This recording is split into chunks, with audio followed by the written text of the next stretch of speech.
Buenas tardes, queridos alumnos del proyecto Educación Abierta de la Escuela República de Chile, de la asignatura de Estudios Sociales del nivel de noveno año. Les habla su profesor Rodrigo Garita Gómez y esta es la clase número 11 correspondiente al martes 28 de julio del 2020. La clase de hoy vamos a analizar los temas relacionados con la iglesia durante la colonia, la estructura urbana y vida cotidiana en la colonia. Y con una actividad, con una guía, ustedes van a analizar la extracción de recursos, esclavitud y explotación de la mano de obra en el mundo colonial de América y Costa Rica. En primer término se expondrán los temas, los dos primeros, mediante este video. El tercer tema, ustedes van a guiarse con una serie de preguntas que yo les estoy adjuntando.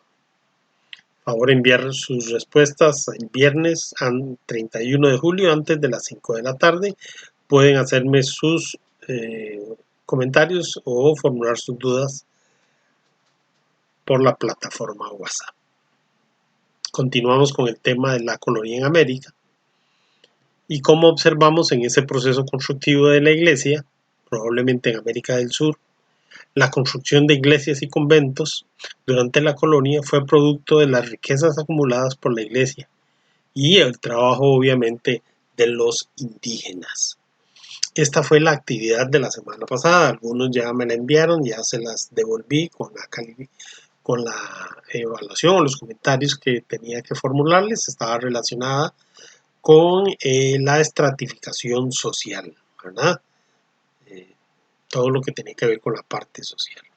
Muy bien. Bien, la Iglesia Católica durante la colonia. Aquí es muy importante porque les estoy adjuntando un video.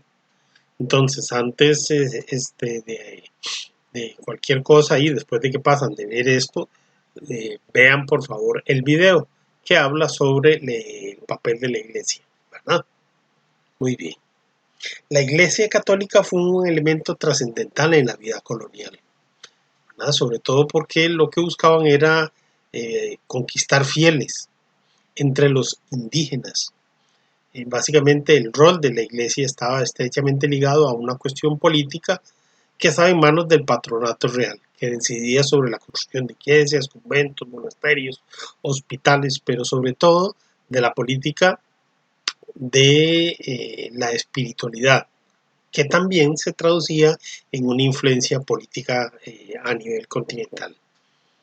La iglesia fue la encargada de transmitir la cultura española a las diferentes culturas indígenas, y las comunidades religiosas enseñaron el idioma y las costumbres. Lentamente fueron unificando gran parte de la población que se comunicaban con diversas lenguas, ¿verdad? Llegaron a conocerlas y llegaron a conocer también los indígenas el castellano y la fe cristiana. A América vinieron diferentes órdenes religiosas que ya habían sido aprobadas por el Papa muchos años antes, y llegaron así franciscanos, agustinos y los dominicos. Después del Concilio de Trento llegaron los jesuitas, quienes se encargaron de educar a las tribus, ¿verdad?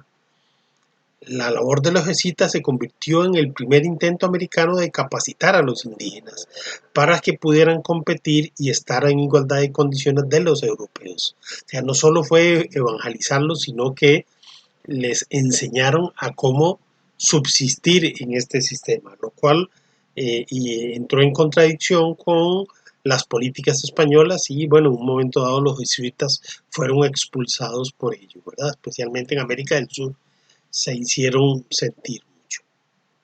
Muy bien. Papel de la iglesia en la colonia. Papel ideológico. Van a erradicar las religiones indígenas, las creencias indígenas, van a destruir sus ídolos, ¿verdad? Y sus lugares de culto, van a destruir todos los templos, muchos de los templos fueron destruidos. La iglesia prácticamente que destruyó la organización social de los indígenas, impuso la confesión, el culto cristiano, la noción de pecado que traían, y se enfatizó mucho en la construcción de templos y en el arte propiamente cristiano de la iglesia, ¿verdad? Desde el punto de vista político, los clérigos con frecuencia se oponían a los mandatos del virrey por ir en contra, digamos que de las políticas de la iglesia o afectaba sus intereses y lo que emanaba de los funcionarios, ¿verdad? Y a esto se sumaban el apoyo de los feligreses porque a través del púlpito, bueno, los clérigos traían agua para su molino. Así fue como en el año de 1624 el virreinato de Nueva España eh, lucha, ¿verdad?, contra la iglesia, e inclusive se llega a quemar el palacio virreinal y obviamente el rey toma una serie de acciones. Entre esas acciones, más adelante, va a ordenar la expulsión de los jesuitas de los territorios del virreinato. Desde el punto de vista económico, el clero secular estaba estrechamente relacionado con los grupos muy ricos y poderosos de la colonia, hacendados criollos, ¿verdad? Cobraban diezmos, recogían las limosnas. Todo eso fue acumulando una gran riqueza, ¿verdad? Porque además de eso recibía pagos por administrar sacramentos, obtenía donaciones de la iglesia, inclusive se convirtió en prestamista de hacendados y mineros, ¿verdad? Construyó iglesias con la mano de obra indígena y tuvo funciones en la educación y en la conversión y en la evangelización de los indígenas. O sea, la participación de la iglesia fue realmente muy intensa. En síntesis, podríamos decir que las funciones y roles de la iglesia fueron evangelización, educación y defensa de los indígenas. Según la legislación indiana, la iglesia debía tutelar a los indígenas porque estos eran considerados menores de edad. Luego, otra, la expansión del territorio a través de la evangelización. La iglesia podía ampliar los territorios sometidos por la corona, consolidando además la dominación, ¿verdad? A través de las diferentes órdenes. La preservación del poder del rey, muy importante. La iglesia actuaba en alianza con la corona y a partir de la evangelización y de la educación debía enaltecer la figura del rey, generando lealtad de los nuevos sometidos, ¿verdad?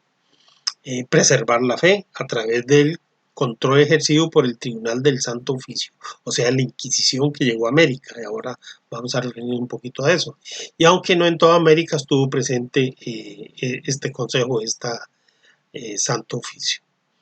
También se pretendía el control de la población a través de los registros, ¿verdad? En un registro único y exclusivo de nacimientos, de funciones, matrimonios.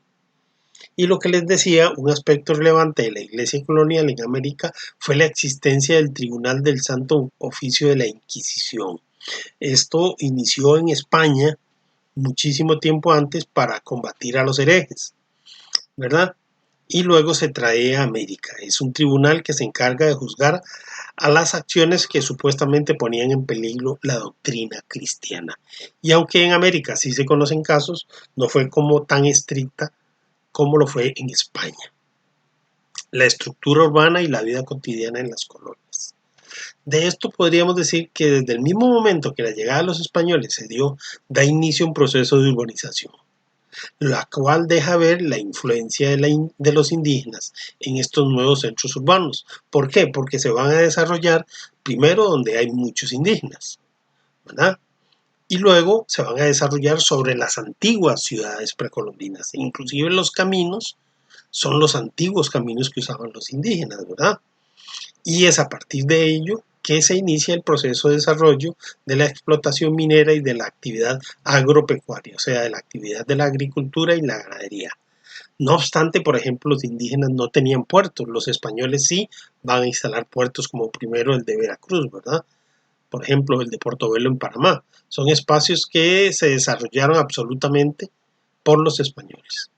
Las ciudades se trazaron con un modelo damero, o sea, en cuadros, como lo vemos hoy en las principales ciudades, en la que se localizaba el ayuntamiento, la iglesia, la plaza de comercio, la plaza de armas, y existieron diversidad de centros urbanos, de tipo administrativo, de puestos, de minería, militares, etcétera, ¿verdad? La organización política de estas ciudades era, bueno, tenía un cabildo, ¿verdad? Institución que representaba a todos los habitantes de la ciudad, todos los habitantes, llamémoslos los españoles o los criollos. Era un gobierno municipal que venía desde la Edad Media, desde los tiempos en Europa, pero vamos a decir que también los romanos fueron los que lo crearon para administrar las ciudades que conquistaban. Y ese modelo fue reproducido en América, ¿verdad? Y representaba los intereses de, el imperio. Cumplían funciones de administración, como hoy día el aseo, la limpieza, el mercado, etcétera, ¿verdad? Eh, los niños y las mujeres, bueno, en cuanto a los niños había una elevada mortalidad infantil, ¿verdad? Debido a las enfermedades como la viruela. Y además, mucha gente por la pobreza abandonaba los niños a las puertas de las iglesias. Esa es una práctica que después se dejó de hacer porque se prohibió, ¿verdad? Los niños y las mujeres ingresan al mundo laboral por medio de la encomienda, ¿verdad? Duramente. Y la organización de los pueblos indígenas fueron espacios ocupados por un grupo de indígenas cuya función principal era tributar para el encomendero o para la corona. Bueno, entonces van a hacer la actividad, ¿verdad? Antes de hacer esta actividad de la parte 3, les voy a sugerir ver el video que les estoy adjuntando un link. Es un poquito largo, pero espero que lo vean porque les va a ayudar mucho. Y luego van a hacer la lectura de la página 102 a la 107 y van a contestar la guía.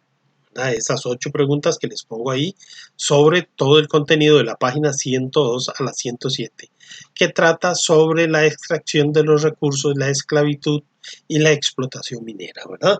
Entonces, muy importante que puedan desarrollarlo, contestar las preguntas. Primero ver el video, luego hacer la lectura y luego ir contestando pregunta por pregunta. Pregunta, respuesta, pregunta, respuesta. Si hay alguna duda, ustedes me escriben. Esta es la clase de hoy, espero que la desarrollen. Si tienen dudas, favor escribirme y mandarme sus comentarios, sus dudas. Quería rápidamente decirles que siempre les pido que manden esta actividad antes del viernes a las 5 de la tarde, porque yo el viernes, lo muy tardar, el sábado en la mañana, estoy pasando el informe al Ministerio de Educación de las personas que me están mandando. Entonces, por eso, aunque me lo manden después, siempre lo reviso y les contesto, pero el viernes sí hago un corte de las personas que me lo han mandado. Les agradezco mucho y cuídense por favor.